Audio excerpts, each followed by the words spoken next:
How you doing, everybody? It's Jesse, aka Drakbolt, for another Dune 2 The Golden Path game. Again, it is not affiliated with the original Dune 2 game in any sense or fashion from Westwood Studios, made many years ago.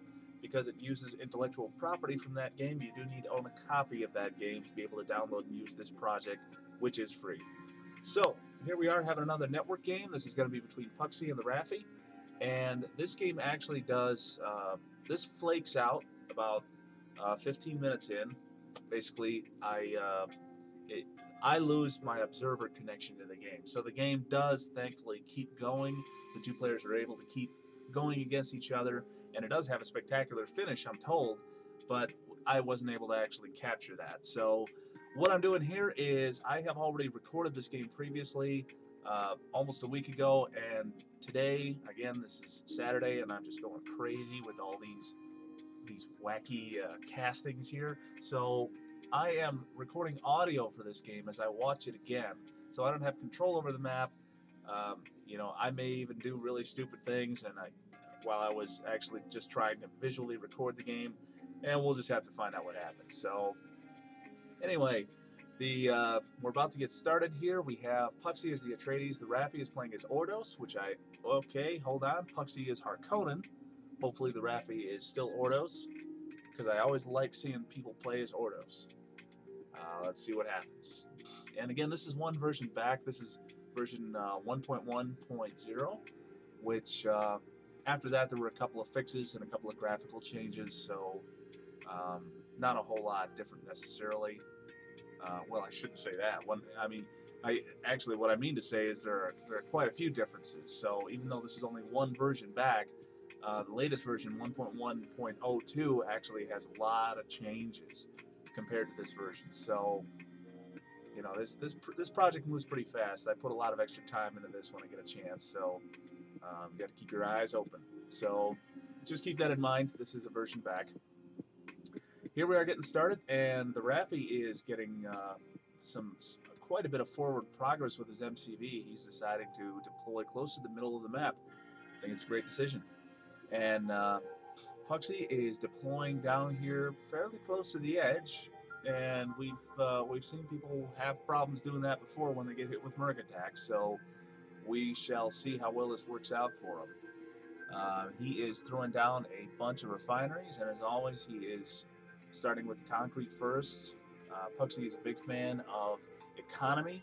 He drives economy very hard in this game, and I believe also other games that he plays, including StarCraft 2. So this is something that I definitely expect from him. He likes to save money whenever possible and to build up a large income, so he's always going to put down concrete to avoid that extra decay, that extra loss of credits that later on. So let's see what TheRaffy is doing. He is putting down, he's got looks like 5 refineries, and I expect him to put out another one shortly, because it is very much his standard to drop 1 wind trap and then 6 refineries right away, and they will build in such a fashion so that there are always at least a couple of powered refineries able to continue building the harvesters that are currently queued up. So he loses very little time doing this. It's a pretty good tactic, I think. I think most people will probably start doing it soon. So a little more conservatively, it looks like Puxii has 4 refineries while TheRaffy has 6.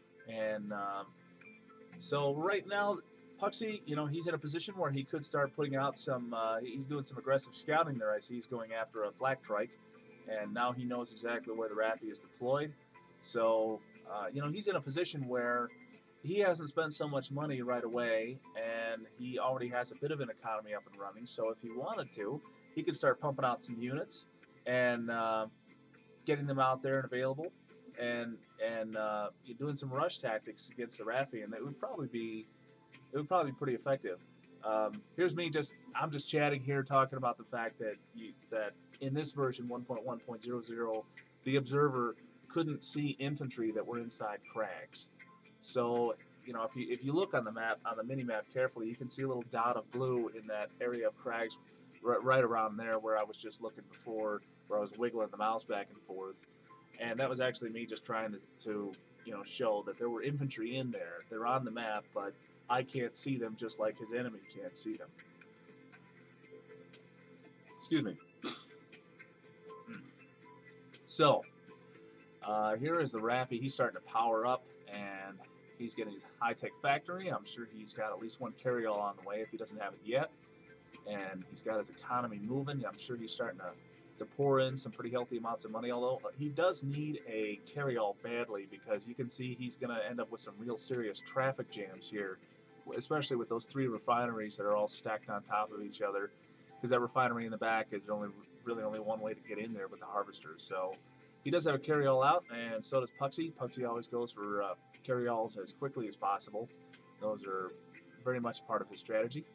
So let's see what Puxii is doing. Puxii has a heavy vehicle and light vehicle factory out already, so he could be making some combat units if he wanted right now.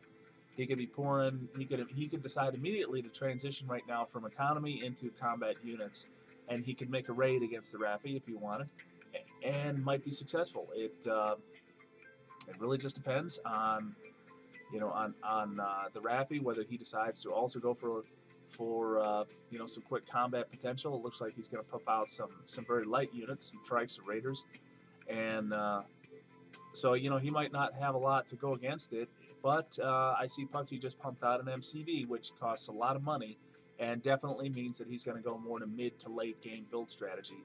So he's going to try to make this game last longer, and I would expect TheRaffy actually to do the same thing. TheRaffy, one of his favorite things to do is as soon as possible to buy, say, 3 or 4 MCVs and quadruple or quintuple his production capabilities at his base, and just spread them around all over the place, including a proxy. He always likes to throw out a small proxy construction yard, usually surrounded by turrets, and he puts it out really close to the enemy's base.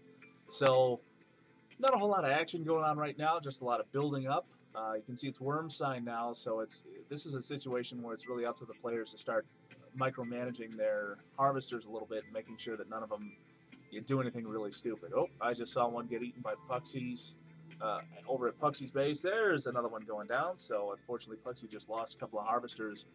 Hopefully they weren't full of spice. That's always unfortunate when that happens. But here's a case. Okay, so some of the things you got to think about in situations like this is if you have, carryalls will always try to assess how much distance there is between a unit and its final destination before they decide whether to pick it up. So if a harvester tries to get back to a refinery and it's only like 2 cells away, it's very likely that a carryall won't even try to pick it up. So it's just something you need to keep in mind, because really it is kind of pointless for a carryall to even try in some situations like that, because it's not going to happen.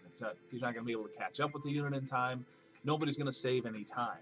So the carryalls try to be as intelligent as they can, but you do need to keep in mind, there's always a little bit of management you have to do on your own. And Puxii's he's losing harvesters left and right. They do take considerable time to rebuild, about 25 seconds. So that's a long time in game time. They're free, but they take a long time. So